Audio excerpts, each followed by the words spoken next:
السلام عليكم ورحمة الله وبركاته. إن الحمد لله نحمده ونستعينه من يهده الله فلا مضل له ومن يضلل فلا هادي له وأشهد أن لا إله إلا الله وحده لا شريك له وأشهد أن محمدا عبده ورسوله أما بعد. قال الله تعالى: أعوذ بالله من الشيطان الرجيم. واتقوا يوما لا تجزي نفس عن نفس شيئا ولا يقبل منها عدل ولا شفاعة. قال نبينا صلى الله عليه وسلم: فإن أصدق الحديث كتاب الله وخير الحدي حدي محمد صلى الله عليه وسلم وشر الأمور محدثاتها وكل محدثة بدعة وكل بدعة ضلالة وكل ضلالة في النار. பேரன்பிற்கும் மரியாதைக்கும் உரிய எல்லாம் வல்ல அல்லாஹுவின் நல்லடியார்களே, அல்லாஹுவின் பேரருளால் அவனுடைய கட்டளையாகிய இந்த ஜும்ஆவுடைய வணக்கத்தை நிறைவேற்றுவதற்கும் அதன் ஒரு பகுதியாக அவனுடைய மார்க்கத்தை அதன் தூய வடிவில் அறிந்து கொள்வதற்குமான வாய்ப்பை நாம் எல்லாம் பெற்றிருக்கின்றோம்.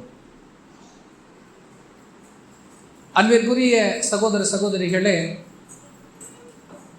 பொதுவாக உலகத்தில் ஒரு மனிதர் செல்வந்தராகவோ அல்லது பெரிய பதவியில் இருப்பவராகவோ மக்களுக்கு மத்தியில் செல்வாக்கு பெற்றவராகவோ இருந்தால் அவர் உலக அளவில் வெற்றி பெற்று விட்டார் என்பது மக்களுடைய பொதுவான புரிதல். ஒரு பணக்காரரோடு நாம் பழகுகிறோம் என்றால் அது நமக்கு சந்தோஷம். ஒரு பதவியில் உள்ளவர் நமக்கு அறிமுகமாகி இருக்கிறார் என்றால் அதனால் நமக்கு மகிழ்ச்சி. மக்களுக்கு மத்தியில் யார் செல்வாக்குள்ளவராக இருக்கிறாரோ அவரோடு தொடர்பு கொள்வது நம்முடைய பெருமையின் அடையாளம் என்று மக்கள் கருதுகிறார்கள். ஏனென்றால் இவர்கள்தான் வெற்றி பெற்றவர்கள் என்பதை மக்கள் தங்கள் மனதில் பதிய வைத்திருக்கிறார்கள். இது உலக பார்வை. பெரும்பாலான மக்கள் நிலை இப்படித்தான் இருக்கிறது. ஆனால் மறுமை நிலை என்ன? அல்லாஹ் திருக்குரானில் மிக தெளிவாக நமக்கு சொல்லுகிறார். 2வது அத்தியாயம் 48வது வசனத்தில் அல்லாஹ் பேசுகிறார்: லா தஜ்ஸி நஃப்ஸுன் அன் நஃப்ஸின் ஷையா.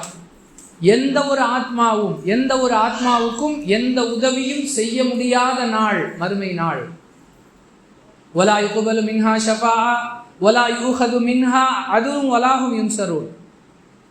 எந்த நட்டையீடும் அங்கு பெற்றுக்கொள்ளப்படாது, எந்த பரிந்துரையும் அங்கு ஏற்றுக்கொள்ளப்படாது, யாருக்கும் எந்த உதவியும் செய்ய முடியாது. அப்படிப்பட்ட நாளாக அல்லாஹ் அந்த மறுமை நாளை அமைத்திருக்கிறான்.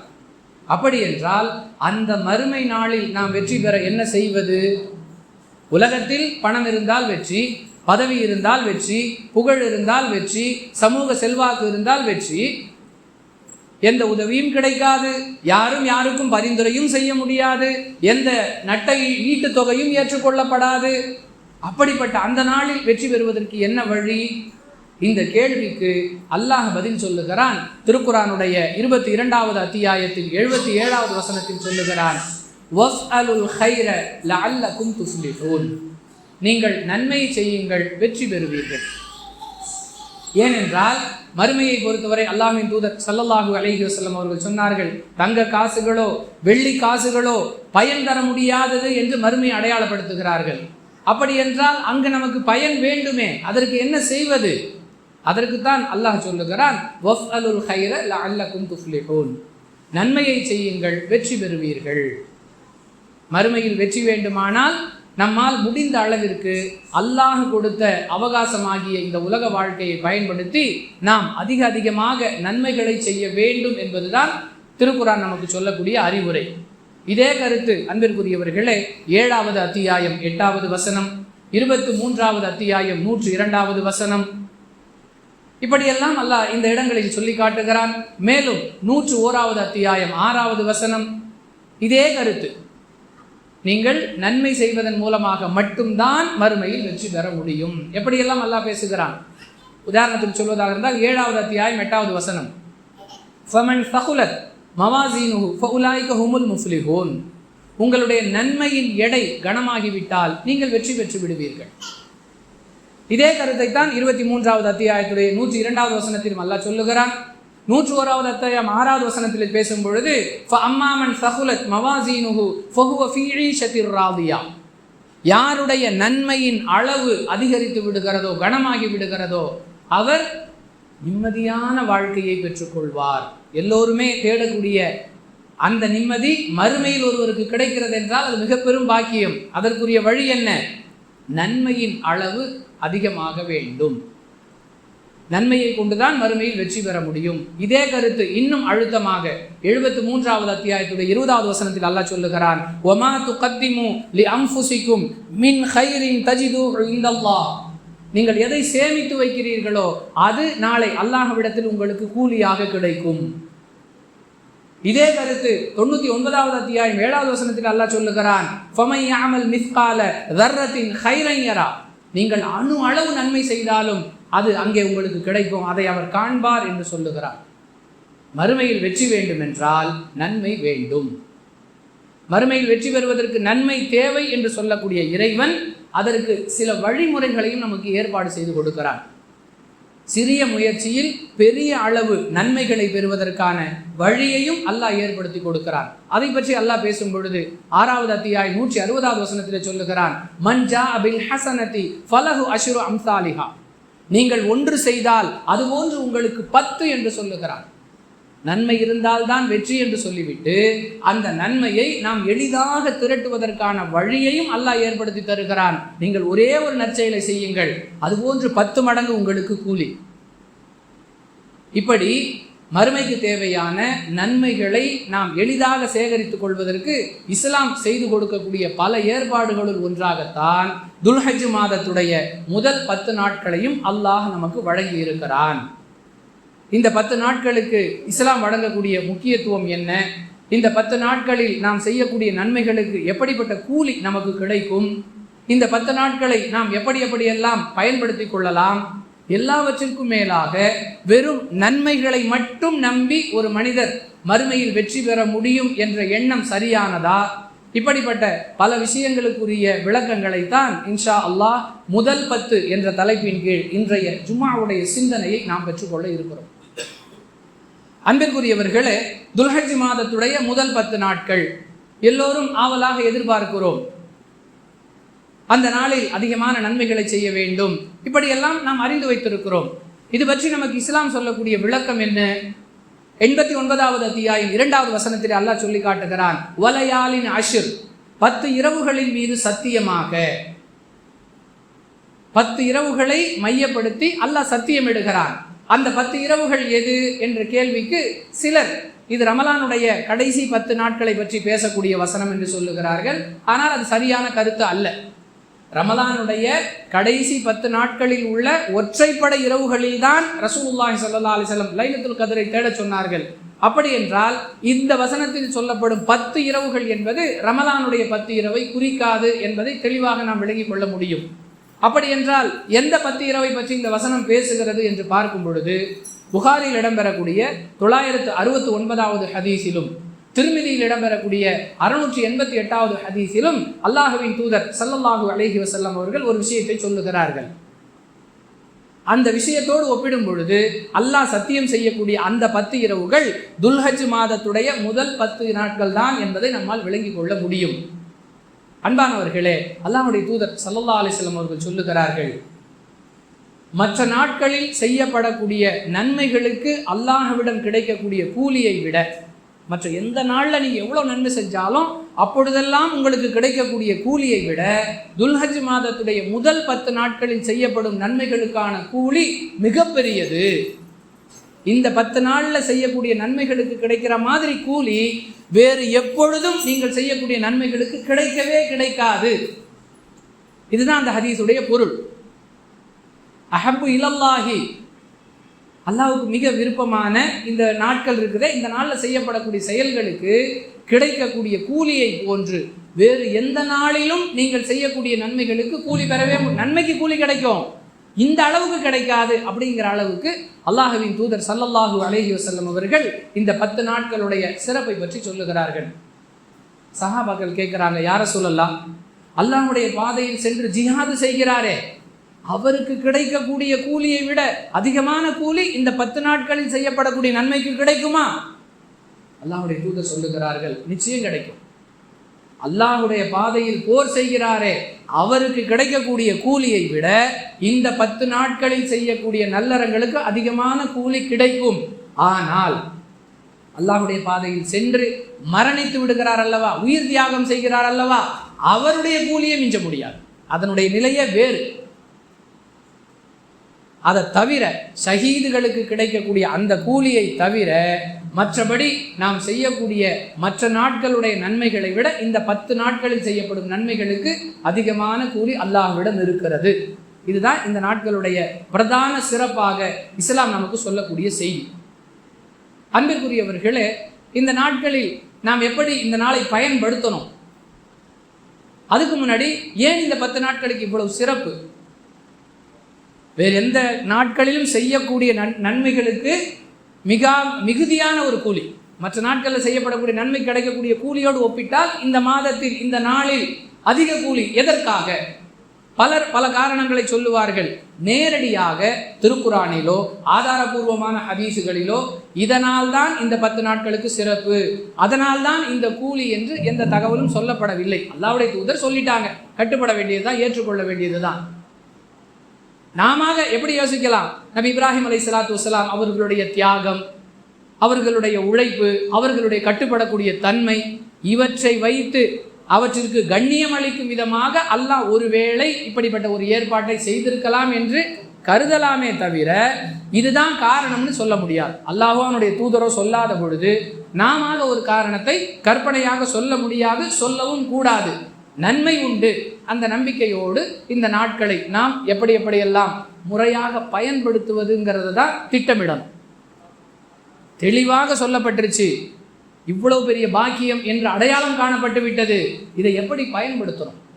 அன்பிற்குரியவர்களே, நாம் நடைமுறை விஷயங்களை வைத்து பார்த்தால் 2 வகையாக நம்முடைய செயல்பாடுகளை நல்லவைகளாக செய்வதன் மூலம் இந்த 10 நாட்களை பயன்படுத்தி கொள்ளலாம். முதலாவதாக, அல்லாஹுக்கு ஆற்ற வேண்டிய நற்காரியங்களை கொண்டு இந்த 10 நாட்களை பயன்படுத்தி கொள்வது. இரண்டாவது, மற்ற அடியார்கள் சக படைப்பினங்களுக்கு ஆற்ற வேண்டிய நற்செயல்களை கொண்டு இந்த 10 நாட்களை நல்ல விதமாக பயன்படுத்தி கொள்வது. எதுவும் புதிய விஷயம் அல்ல, மார்க்கம் சொல்லாத, மார்க்கத்தில் இல்லாத புதிய விஷயங்களை நம்ம செய்ய போறதில்லை.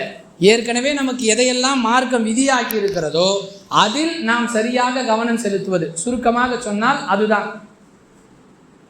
அன்பானவர்களே, முதலில் அல்லாஹுக்கு ஆற்ற வேண்டிய கடமைகளால் இந்த 10 நாட்களை நன்மையாக மாற்றுவது எப்படி?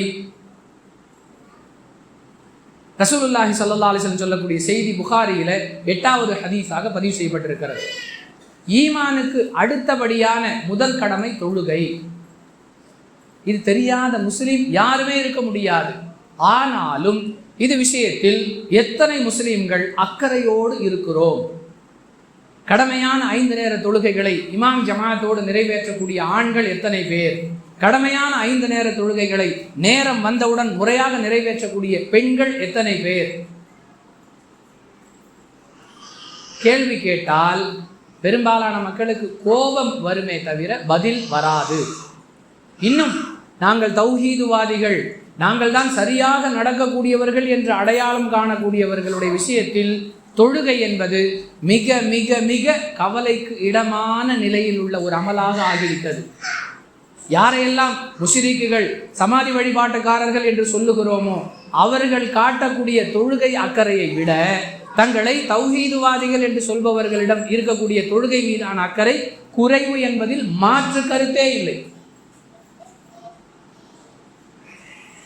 அன்பானவர்களே, இந்த 10 நாட்களில் 5 நேர தொழுகைகளையும் இமாம் ஜமாத்தோடு தொடக்கூடிய வழக்கத்தை ஆண்களும், நேரம் வந்தவுடன் தொடக்கூடிய வழக்கத்தை பெண்களும் ஏற்படுத்தி கொண்டால் இந்த 10 நாட்கள் செய்யக்கூடிய தொடர் முயற்சி, தொடர் பயிற்சி அடுத்தடுத்த நாட்களில் செய்வதற்கு உதவியாக இருக்கும் என்பதோடு மற்ற நாட்களில் நம்ம தொழுதால் அந்த தொழுகைக்கு என்ன நன்மை கிடைக்குமோ அதைவிட இந்த 10 நாட்களில் நாம் தொழக்கூடிய தொழுகைக்கு அல்லாஹ்விடத்தில் கூடுதல் நன்மையை பெற்றுக்கொள்ளலாம் அல்லவா?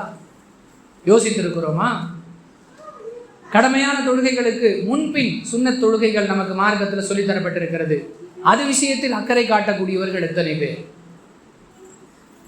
5 நேர தொழுகைகளுக்கு முன்னும் பின்னும் சொல்லப்பட்ட சுன்னத்தான தொழுகைகள், இது விஷயத்தில் கவனம் செலுத்தக்கூடியவர்கள் எத்தனை பேர்?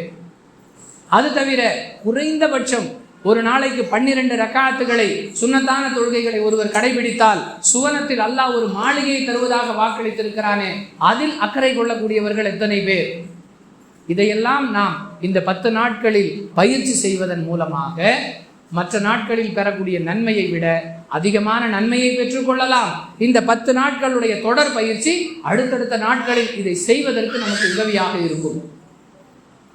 அன்பானவர்களே, இன்னும் ரசூலுல்லாஹி ஸல்லல்லாஹு அலைஹி வஸல்லம் சொன்னாங்க, புகாரியில 477வது ஹதீஸில் இடம்பெறக்கூடிய தகவல், ஒருவர் வீட்டில் ஒலு செய்து கொண்டு பள்ளிவாசலுக்கு தொழுவதற்காக சென்றால் அவர் எடுத்து வைக்கக்கூடிய ஒவ்வொரு எட்டுக்கு பகரமாக அவருடைய ஒவ்வொரு அந்தஸ்தை அல்லாஹ் உயர்த்துகிறான். மற்ற நாட்களில் ஒரு அந்தஸ்துன்னு சொன்னா, இந்த 10 நாட்களில் இந்த வாய்ப்பை ஒருவர் பயன்படுத்தினால் அவர் எவ்வளவு நன்மையை பெற்றுக்கொள்வார்?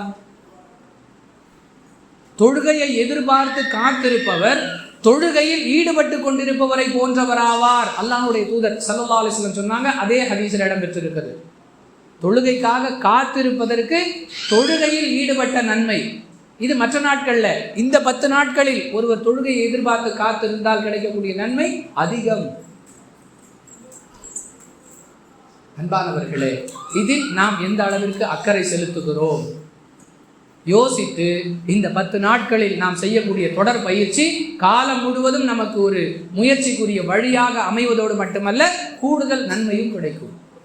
அடுத்ததாக அன்பிற்குரியவர்களே, படைத்தவனுக்குரிய 2வது நன்மையான காரியம் என்று எடுத்துக்கொண்டால் திருமதியில் இடம்பெறக்கூடிய 2835வது ஹதீஸ், யார் அல்லாஹ்வுடைய வேதத்திலிருந்து ஒரு எழுத்தை ஓதுகிறாரோ அவருக்கு 10 நன்மைகள் என்று அல்லாஹ்வுடைய தூதர் ஸல்லல்லாஹு அலைஹி வஸல்லம் அவர்கள் சொன்னார்கள். அன்பானவர்களே, ஒரே ஒரு எழுத்துக்கு 10 நன்மை. தினமும் குர்ஆன் ஓதுவதற்கென்று ஒரு நேரத்தை முடிவு செய்து அதை முறையாக நடைமுறைப்படுத்தக்கூடியவர்கள் நம்மில் எத்தனை பேர்? தினமும் ஒவ்வொன்றுக்கும் நேரம் ஒதுக்கி வச்சிருக்கோம். நான் எனக்கு இவ்வளவு நேரம், காலையில் தொழுதுட்டு வந்து கொஞ்ச நேரம் நியூஸ் பார்த்து அப்படியே டீ குடிக்கிறதுக்கு இவ்வளவு நேரம், தப்பில்லை. இஸ்லாத்தில் அதெல்லாம் குற்றம்லாம் கிடையாது, பாவமெல்லாம் கிடையாது. நண்பர்களோட பேசுறதுக்கு இவ்வளவு நேரம், வாக்கிங் போகிறதுக்கு இவ்வளவு நேரம், பிள்ளைகளோட செலவழிக்கிறதுக்கு இவ்வளவு நேரம், மொபைல் பார்க்கறதுக்கு இவ்வளவு நேரம், இப்படி திட்டமிடக்கூடிய நாம் குர்ஆன் ஓதுவதற்கென்று தினமும் எவ்வளவு நேரத்தை முடிவு செய்து வைத்திருக்கிறோம்? கண்டிப்பாக ஒதுக்கணும். அல்லாஹ்வுடைய வேதத்தோடு யார் தொடர்பில் இருக்கிறார்களோ அவர்களுக்கு மறுமை நாளில் அந்த வேதம் சிபாரிசு செய்யும் என்று அல்லாஹ்வுடைய தூதர் சொன்னார்களே. தினமும் குர்ஆன் ஓதுவதற்கென்று ஒரு நேரத்தை ஒதுக்கி ஒரு எழுத்துக்கு 10 நன்மையை பெறக்கூடிய வாய்ப்பை நாம் பாதுகாக்க வேண்டும். இது மற்ற நாட்களில். இந்த 10 நாட்களில் நாம் செய்யக்கூடிய முயற்சி, குர்ஆனோடு தொடர்பு வைத்து குர்ஆனை ஓதுவது மற்ற நாட்களில் கிடைக்கக்கூடிய நன்மையை விட அதிகமான நன்மைகளை பெறுவதற்கு உதவியாக இருக்கும். அதற்கு ஒரு திட்டமிடுதல். அடுத்ததாக அன்பிற்குரியவர்களே, அல்லாஹ் குர்ஆனில் சொல்லுகிறான், உதுகுருல்லாஹ கஸீரன் லஅல்லகும் துஃப்லிஹூன். நீங்கள் அல்லாஹ்வை அதிகமாக திக்ர் செய்யுங்கள், வெற்றி பெறுவீர்கள். சூரத்துல் ஜுமா பிரபலமான வசனம், அடிக்கடி நம்ம எல்லாம் கேட்கறது, உதுகுருல்லாஹ கஸீரன் லஅல்லகும் துஃப்லிஹூன். எத்தனை பேரிடத்தில் தினமும் தஸ்பீஹ் செய்யக்கூடிய, திக்ர் செய்யக்கூடிய பழக்கம் இருக்கிறது? இவ்வளவு காலமாக இல்லை என்றாலும் இனியாவது அந்த பழக்கத்தை நமக்குள் ஏற்படுத்தி கொள்ள வேண்டும். அல்லாஹ்வின் தூதர் ஸல்லல்லாஹு அலைஹி வஸல்லம் சொன்ன செய்தி முஸ்லிம் எனும் நூலில் 5230வது எண்ணில் பதிவு செய்யப்பட்டிருக்கிறத பார்க்கிறோம். உங்களில் யாருக்காவது தினமும் 1000 நன்மைகளை பெற்றுக்கொள்ள விருப்பமா? அல்லாஹ்வுடைய தூதர் கேட்கிறாங்க. யார சொல்லலாம், என்ன செய்யணும்? சஹாபாக்களுடைய ஆர்வம். ரசூலுல்லாஹி ஸல்லல்லாஹு அலைஹி வஸல்லம் சொன்னாங்க, தினமும் யார் சுப்ஹான் அல்லாஹ் என்று 100 முறை ஓதுகிறாரோ அவருக்கு 1000 நன்மைகள் கிடைக்கும், அல்லது அவருடைய 1000 பாவங்கள் மன்னிக்கப்படும் என்று சொன்னார்கள். அதிகபட்சமாக 3 நிமிடம், அதிகபட்சமாக சுப்ஹானல்லாஹ் என்பதை ஒருவர் நிதானமாக ஓதினால், 100 முறை ஓதினால் அதிகபட்சம் 3 நிமிடங்கள். கிடைக்கக்கூடிய பயன் என்ன? 1000 நன்மைகள் பதிவு செய்யப்படும் அல்லது 1000 பாவங்கள் மன்னிக்கப்படும். இது பொதுவான நாட்களில். ஒருவர் இந்த நாட்களை முறையாக பயன்படுத்தி கொண்டால் அவர் அடையக்கூடிய நன்மை, அவருக்கு கிடைக்கக்கூடிய பாவ மன்னிப்பு என்பது மற்ற நாட்களில் கிடைப்பதை விட அதிகம் என்பதை அல்லாஹ்வுடைய தூதர் சொல்லக்கூடிய வாசகம் நமக்கு விளக்குகிறது. அன்பானவர்களே, புகாரில் இடம்பெறக்கூடிய 7563வது செய்தி. 2 வாசகங்கள் இருக்கின்றன. அல்லாஹ்வுடைய தூதர் சொல்றாங்க, 2 வாசகங்கள் இருக்கின்றன. அவற்றை சொல்லுவது நாவுக்கு லேசானது. ரொம்ப சிரமப்பட்டெல்லாம் மணிக்கணக்கா சொல்ல தேவையில்லை. நாவுக்கு லேசானது. மறுமையில் நன்மை தீமை தராசு எடை போடப்படும் பொழுது அந்த நன்மையின் தட்டை கனமாக ஆக்குவதற்குரியது, அல்லாஹ்வுக்கு மிக விருப்பமானது. அது என்ன வாசகம்? சுப்ஹானல்லாஹி வ பிஹம்திஹி சுப்ஹானல்லாஹில் அஸீம். இவ்வளவுதான். இந்த 2 வாசகங்களுக்கு கிடைக்கக்கூடிய பலன் என்ன? அல்லாஹ்வுக்கு பிரியமான வாசகம், சொல்லுவதற்கு நாவுக்கு லேசான வாசகம், மறுமையில் நன்மையின் எடையை அதிகப்படுத்தக்கூடிய வாசகம். இது பொதுவான நாட்களில். ஒருவர் இந்த 10 நாட்களில் இது போன்ற வாசகங்களை ஓதினால் எவ்வளவு பயன், எவ்வளவு நன்மை. எந்த நன்மை மறுமை வெற்றிக்கு தேவையோ அந்த நன்மைகளை சேகரித்துக் கொள்ளக்கூடிய வாய்ப்பாக அல்லாஹ் இந்த 10 நாட்களை தந்திருக்கிறான். அன்பானவர்களே, அடுத்ததாக அல்லாஹ்வோடு தொடர்புடைய ஒரு நல்ல நன்மை என்று சொன்னால் பாவ மன்னிப்பு தேடுதல். திருக்குர்ஆனுடைய 66வது அத்தியாயத்தின் 8வது வசனத்திலே அல்லாஹ் நம்மை நோக்கி சொல்லக்கூடிய ஒரு அழைப்பு, யா அய்யுஹல்லதீன ஆமனு தூபு இலல்லாஹி தௌபத்தன் நசூஹா. ஈமான் கொண்டவர்களே, அழகிய முறையில் பாவ மன்னிப்பு தேடியவர்களாக வாருங்கள் என்று அல்லாஹ் அழைப்பு கொடுக்கிறார். மற்ற நாட்களில் நாம் செய்யக்கூடிய பாவ மன்னிப்புக்கு அல்லாஹ்விடத்தில் அங்கீகாரம் என்று சொன்னால், இந்த 10 நாட்களை ஒருவர் பயன்படுத்தி அல்லாஹ்விடம் அதிகமாக பாவ மன்னிப்பு தேடுவதன் மூலமாக தன்னுடைய நிலையை நல்லதாக ஆக்கிக்கொள்ள முயற்சிக்க வேண்டும். அன்பானவர்களே, அல்லாஹ்வின் தூதர் ஸல்லல்லாஹு அலைஹி வஸல்லம் அவர்கள் தினமும் 70 முறை ஒரு அறிவிப்பில் வந்திருக்கிறது, இன்னொரு அறிவிப்பில் 100 முறை அஸ்தக்ஃபிருல்லாஹ வ அதூபு இலைஹி என்று அல்லாஹ்விடம் பாவ மன்னிப்பு தேடுவார்கள். அல்லாஹ்வுடைய தூதர் தினமும் 100 முறை பாவ மன்னிப்பு தேடுவாங்கன்னு சொன்னா நீங்களும் நானும் எம்மாத்திரம்? அஹ்மத் எனும் நூலில் இடம்பெறக்கூடிய 21420வது செய்தி, குல்லு பனி ஆதம யுஹ்திஉ பில்லைலி வன்னஹார். ஆதமுடைய மக்கள் அனைவருமே இரவிலும் பகலிலும் தவறு செய்யக்கூடியவர்கள், பாவம் செய்யக்கூடியவர்கள். எனவே எனக்கு பாவ மன்னிப்பே தேவையில்லை அப்படின்னு சொல்லக்கூடிய நிலை உலகத்துல யாருக்குமே இல்லை. எல்லோருமே பாவ மன்னிப்பு தேடுவதில் தேவை உள்ளவர்கள். அப்படி இருக்கும்போது நாம் இந்த 10 நாட்களை பயன்படுத்தி அதிகமாக பாவ மன்னிப்பு தேட முயற்சி செய்வது, இதெல்லாம் அல்லாஹ்வுக்கு ஆற்ற வேண்டிய விஷயங்கள்.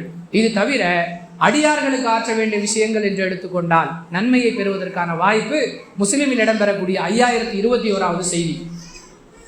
நீண்ட ஹதீஸ், மறுமை நாளை பற்றி ரசூலுல்லாஹி ஸல்லல்லாஹு அலைஹி வஸல்லம் நமக்கு அப்படியே எடுத்து சொல்றாங்க. மறுமை நாளில் ஒரு அடியானை பார்த்து அல்லாஹ் கேட்பான், ஆதமுடைய மகனே, நான் நோய்வாய்ப்பட்டிருந்தேனே, நீ என்னை நலம் விசாரிக்க வரவில்லையே என்று அல்லாஹ் கேட்பான். அடியான் சொல்லுவான், யா அல்லாஹ், நீ உலகத்துடைய இரட்சகன், உலகத்துடைய அதிபதி, உனக்கு நோயா? உன்னை நான் நலம் விசாரிப்பதா? அல்லாஹ் சொல்லுவான், இந்த அடியான் நோய்வாய்ப்பட்டிருந்தான், அவனை நீ நலம் விசாரிக்க வந்திருந்தால் அங்கு என்னை கண்டு கொண்டிருப்பாய். ஒரு உடம்பு சரியில்லாத ஒருத்தரை நலம் விசாரிக்க சென்றால் அல்லாஹுவை நலம் விசாரித்தது போன்றது அப்படிங்கிற கருத்துல அல்லாஹ் பேசுவதாக ரசூலுல்லாஹி ஸல்லல்லாஹு அலைஹி வஸல்லம் சொல்றாங்க. இன்னைக்கு நோய் நலம் விசாரிக்கிறதுல கூட ஏழை அப்படின்னா பெரும்பாலான மக்கள் போக மாட்டாங்க. பணக்காரர்னா அவரை நலம் விசாரிக்க போவாங்க. என்ன எல்லாரும் சொல்லுவாங்கல்ல, நான் நேற்று அவரை போய் விசாரிச்சுட்டு வந்தேன், நான் கூட தாங்க போனேன், அப்படி சொல்லணும்ல. விளம்பரத்திற்காக பணக்காரரை போய் பார்த்தால் அதில் ஒரு கௌரவம், கண்ணியம், பெருமை. ஆனால் மார்க்கம் என்று சொல்லுது, யார் நோய்வாய்ப்பட்டாலும் அவரை நலம் விசாரிப்பது அல்லாஹுவையே நலம் விசாரித்தது போன்றது. இதே மாதிரி அல்லாஹ் உணவு கேட்டேன், நீ ஏன்பா உணவு தரலைன்னு சொல்லுவான். இதே மாதிரி உரையாடல் நடக்கும். இந்த அடியான் பசியால் உணவு கேட்டார், நீ அவருக்கு உணவு கொடுத்திருந்தா எனக்கு கொடுத்த மாதிரி. தாகத்துக்கு தண்ணீர் கேட்டேனே ஏன் கொடுக்கல, இதே மாதிரியான உரையாடல் நடைபெறும் என்று அல்லாஹ்வுடைய தூதர் சொல்றாங்க. இது மாதிரி அடியார்களுக்கு செய்ய வேண்டிய நோய் நலம் விசாரிப்பது, உணவு வழங்குவது, தண்ணீர் புகட்டுவது, இதையெல்லாம் மற்ற நாட்களில் செய்தாலே மிகப்பெரிய சிறப்பு என்றால், இந்த 10 நாட்களில் நன்மையை எதிர்பார்த்தவராக ஒருவர் செய்வதன் மூலம் அதிகமான நன்மையை பெற முடியும். அதே போன்று அன்பிற்குரியவர்களே, ரசூலுல்லாஹி ஸல்லல்லாஹு அலைஹி வஸல்லம் சொல்றாங்க, முஸ்லிமில் இடம்பெறக்கூடிய 5280வது செய்தி, ஒரு அடியானுடைய துன்பத்தை ஒருவர் போக்கினால் அவருடைய துன்பத்தை அல்லாஹ் நீக்குகிறான்.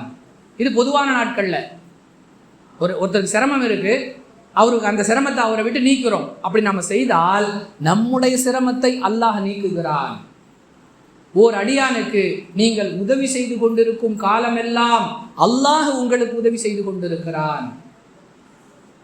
இது பொதுவாக இந்த 10 நாட்களை பயன்படுத்தி நீங்கள் இது போன்ற காரியங்களை செய்தால் எவ்வளவு நன்மைகள், எவ்வளவு நன்மைகள். அன்பிற்குரியவர்களே, இந்த கருத்தெல்லாம் முஸ்லிமில் இடம்பெறக்கூடிய 5273வது ஹதீஸ், 5231வது ஹதீஸில் பார்க்கலாம். அதே மாதிரி முஸ்லிமில் உள்ள 5280வது செய்தியில, மற்றவர்களுக்காக நீங்கள் துவா செய்தால் உங்களுக்கும் அது கிடைக்கட்டும் என்று சொல்லுவதற்கு ஒரு மலக்கை அல்லாஹ் ஏற்பாடு செய்து வைத்திருக்கிறார். நாம மற்றவங்களுக்காக துவா செய்கிறோம், எதை நாம் அவருக்கு கேட்கிறோமோ அது நமக்கும் கிடைக்க வேண்டும் என்று நமக்காக துவா செய்ய அல்லாஹ் ஒரு வானவரையே ஏற்பாடு செய்து விடுகிறார். அல்லாஹ்வுடைய தூதர் சொல்றாங்க. அன்பானவர்களே, இதுவெல்லாம் பொதுவான நாட்களில், இதை இந்த 10 நாட்களில் செய்வதன் மூலம் கூடுதல் நன்மைகளை நாம் பெற்றுக்கொள்ள முடியும். கடைசியா ஒரு விஷயத்தை அல்லாஹ்வுடைய தூதர் சொல்றாங்க, எவ்வளவுதான் நன்மை செஞ்சாலும் அல்லாஹ்வுடைய அருள் வேணும். வெறும் நன்மையை மட்டும் எதிர்பார்த்து, சிலருக்கு நன்மைகளால் கர்வம் வந்துவிடும், அமல்களால் பெருமை வந்துவிடும், அது வந்துடக்கூடாதுங்கிறதுக்கு அல்லாஹ்வுடைய தூதர் ஒரு எச்சரிக்கையாக புகாரில் இடம்பெறக்கூடிய 5671வது செய்தி, 72வது செய்திகளில் பார்க்கலாம். எவ்வளவுதான் நீங்க நன்மையை சேகரித்து வைத்திருந்தாலும் அல்லாஹ்வுடைய அருள் உங்களுக்கு கிடைக்காவிட்டால் நீங்கள் சொர்க்கம் புக முடியாது அப்படின்னு அல்லாஹ்வுடைய தூதர் சொல்றாங்க. சஹாபாக்கள் கேட்கிறாங்க, யார சொல்லலாம், அப்ப நீங்க உங்களுடைய நிலை என்ன? என்னையும் அல்லாஹ் தன்னுடைய அருளால் அரவணைத்து கொண்டாலே தவிர நானும் சுவனம் செல்ல முடியாது. நன்மை வேண்டும், நன்மையை செய்ய வேண்டும். அதே நேரத்தில் அந்த நன்மையால் கர்வமோ பெருமையோ தலைக்கணமோ, நம்மகிட்ட இல்லாத நன்மையா, நம்மளையெல்லாம் அல்லாஹ் சொர்க்கத்துக்கு அனுப்பாம எப்படி இருப்பான், அந்த நிலை வராமல் இருப்பதற்கு நன்மைகளுடன் கூடிய அல்லாஹ்வுடைய கருணையும் வேண்டும். அல்லாஹ்வுடைய தூதர் நம்ப சொல்றாங்க. இதையெல்லாம் கவனத்தில் வைத்து நம்மால் இயன்ற அளவிற்கு நற்காரியங்களை செய்து மறுமை வெற்றிக்காக முயற்சிப்போம். வாஹிரு தஅவானா அனில் ஹம்துலில்லாஹி ரப்பில் ஆலமீன்.